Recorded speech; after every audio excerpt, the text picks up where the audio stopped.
आज वाली वीडियो में हम स्ट्रक्चर ऑफ आयनिक सॉलिड्स के लिए देखेंगे। तो यहाँ पे हमें डिफरेंट स्ट्रक्चर्स दे रखे हैं, ठीक है।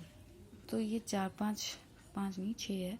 तो ये कम से कम 6 तो आपको याद होनी ही चाहिए, क्योंकि इससे थ्योरेटिकल क्वेश्चन पूछ लेते हैं कि कौन कहाँ पर होता है। लाइक NaCl है, तो NaCl में Na+ कहाँ होगा, वॉइड्स में होगा, या फिर वो लैटिस फॉर्म करेगा, या टेट्राहेड्रल वॉइड्स में होगा। तो ये सारे क्वेश्चंस होते हैं, तो आपको NaCl देखना है। तो यहाँ पे मैंने छोटे छोटे बॉक्स में करके बनाया हुआ है, मुझे तो याद है। Cl नेगेटिव है तो FCC बनाएगा लैटिस, और Na+ है वो वॉइड्स में जाएगा, ऑक्टाहेड्रल वॉइड्स में। इन लोगों का कोऑर्डिनेशन नंबर रेशियो 6 होता है, ठीक है।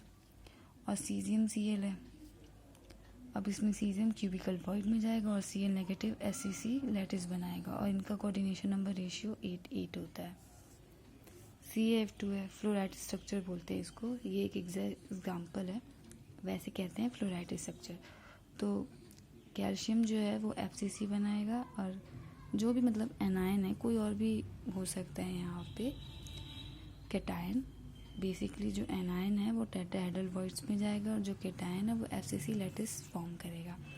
इन लोगों का चार्ज रेशियो होता है 2:1, और कोऑर्डिनेशन नंबर रेशियो होता है 8:4। एंटी फ्लोराइड Na2O इसका एग्जाम्पल है। उसमें क्या होता है, जो ऑक्साइड होते हैं वो FCC बनाते हैं, और जो Na होता है वो टेट्राहेड्रल वॉइड में जाता है, और इनका चार्ज रेशियो 1:2 है, और कोऑर्डिनेशन नंबर रेशियो 4:8 है। ZnS है, तो अब ZnS 2 फॉर्म में एग्जिस्ट करता है, एक जिंक ब्लेंड में और एक जिंक, आप इसको जो भी बोलते हैं, मुझे तो प्रोनाउंस करने में प्रॉब्लम होती है, तो ठीक है। एक Zn है, जिंक ब्लेंड में वो half of the tetrahedral void को ऑक्यूपाइड करता है, और जो सल्फाइड आयंस है वो FCC फॉर्म करते हैं। तो इनका कोऑर्डिनेशन नंबर रेशियो 4:4 होता है। और यही बात करें इसकी, तो इसमें जो जिंक है वो half of the tetrahedral voids को ऑक्यूपाई करता है। और यहाँ पे देखा है फ़र्क कहाँ पर है, ये जो S है ना वो FCC बनाता है, यहाँ पे HCP बनाता है, ठीक है। तो इसका फॉर्मूला यूनिट 4 होता है, इसका 6 होता है, कोऑर्डिनेशन नंबर रेशियो 4:4, दोनों में सेम होता है। और एक ये वाला स्ट्रक्चर है, ठीक है, ये भी इम्पॉर्टेंट है, इससे पूछा हुआ है क्वेश्चन, याद ही करने पड़ेंगे आपको, ऑप्शन तो है नहीं कोई। तो यहाँ पे वही है, कैल्शियम बॉडी सेंटर पर होता है, उसका कोऑर्डिनेशन नंबर 12 होता है। टाइटेनियम इन 4+ ऑक्सीडेशन स्टेट कॉर्नर पर होता है, कोऑर्डिनेशन नंबर 6 होता है। और O है वो H सेंटर पर होता है, कोऑर्डिनेशन नंबर 2 होता है, ठीक है।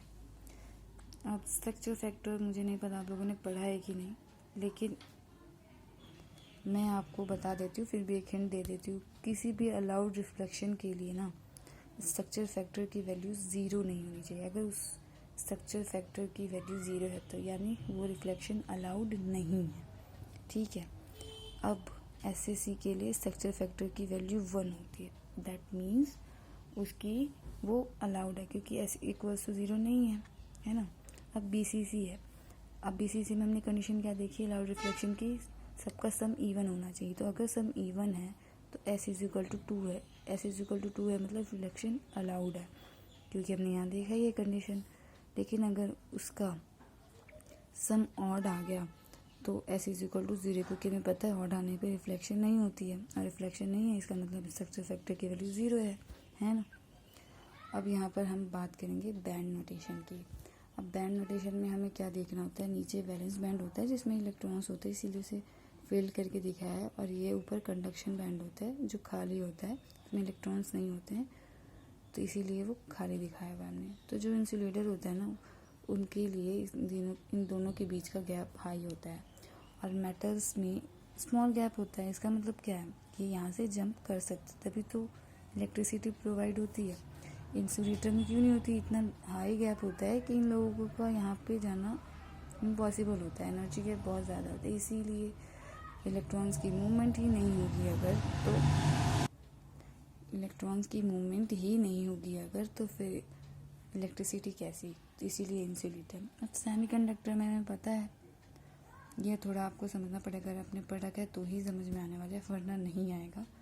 मैं आपको अलग से पढ़ा दूँगी आपको। तो यहाँ पे एन टाइप होता है, पी टाइप होता है। अब हमें पता होता है, समझने की कोशिश करना, इतना हार्ड भी नहीं है। तो सेमीकंडक्टर में हम ये देखेंगे कि एन टाइप है और पी टाइप है। एन टाइप में क्या है, अब वैलेंस बॉन्ड और कंडक्शन बैंड दोनों है हमारे पास।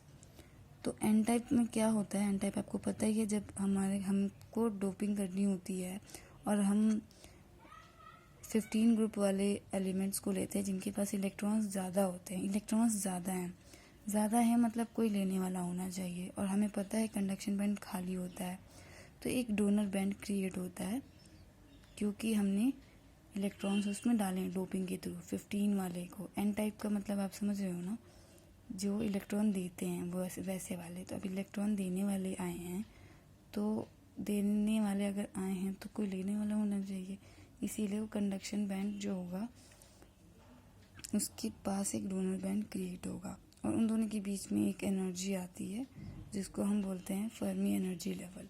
वैसे ही पी टाइप के लिए है। अब हमें पता है पी टाइप क्या होता है। पी टाइप में हम 13 ग्रुप एलिमेंट के साथ डोपिंग करते हैं जिनके पास इलेक्ट्रॉन्स की कमी होती है। अब उनको कमी है तो वो वहाँ जाएंगे जिनके पास इलेक्ट्रॉन्स होंगे। तो हमें पता है वैलेंस बॉन्ड बैंड वाले के पास इलेक्ट्रॉन्स होंगे, तो वो उनके पास जाकर अपना एक बैंड क्रिएट करेंगे, जैसे यहाँ पे किया था वैसे यहाँ करेंगे, ताकि यहाँ से यहाँ इलेक्ट्रॉन जा सके। ठीक है।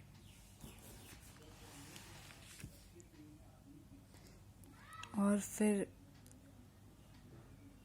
अब हम यहाँ पे ये देखेंगे ना कि मैं शॉर्ट्स में बता रही हूँ क्योंकि बहुत ज़्यादा हो जाएगा शॉर्ट नोट्स में भी, क्योंकि आप इतना समझ नहीं पाओगे क्योंकि ये मेरे नोट्स हैं ना।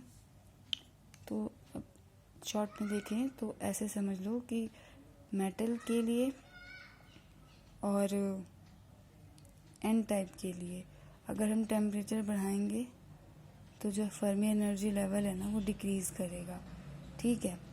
और सेमीकंडक्टर और पी टाइप के लिए अगर हम टेम्परेचर इंक्रीज़ करेंगे तो जो सेमी एनर्जी लेवल है ना वो इंक्रीज़ करेगा। ठीक है।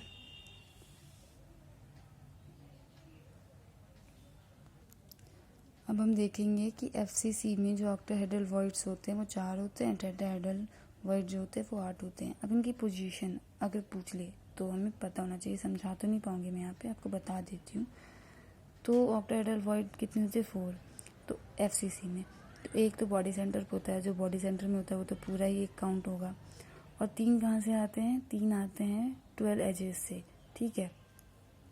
और टेट्राहेड्रल वॉइड की बात करें तो वो कहाँ पर होते हैं, एक बॉडी डायगोनल पे 2 वॉइड्स प्रेजेंट होते हैं। और बॉडी डायगोनल पर कितने प्रेजेंट होंगे, 2। और टोटल बॉडी डायगोनल कितने होते हैं, 8 होते हैं, नो 4 होते हैं।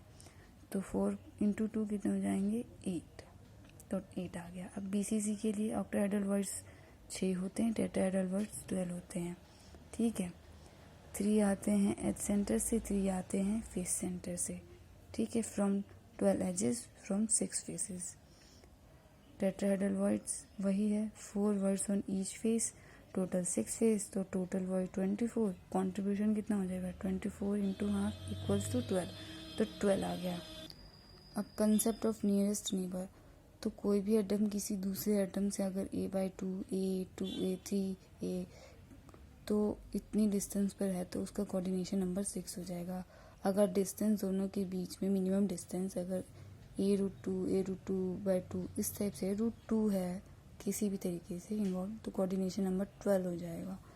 अगर A√3 है ऐसा कुछ है तो कोऑर्डिनेशन नंबर 8। और A√√, पूरे का √3/2 या फिर पूरे का जब 11/2 है ना तो ऐसे कोऑर्डिनेशन नंबर 24 हो जाएगा। तो सिंपल के लिए मतलब सिंपल क्यूबिक के लिए ऐसे होता है, देख लें आप। ठीक है। एफसीसी के लिए ये होता है और बीसीसी के लिए ये होता है। और लास्ट है एंगल बिटवीन 2 प्लेन्स, ये मैं पीछे बताना भूल गई थी। तो वही है थीटा। अगर 2 प्लेन के बीच में थीटा फाइंड आउट करना है तो हम ऐसे फाइंड आउट कर सकते हैं। 2 प्लेन की एच के एल की वैल्यू दे रखी होगी, individual H1 K1 L1 S2 K2 L2, तो उन्हीं वैल्यू को पुट करके हम थीटा निकाल सकते हैं। Okay, thank you. कुछ ना समझ में आए तो कमेंट बॉक्स में बताना, मैं उसके लिए वीडियो बना दूँगी।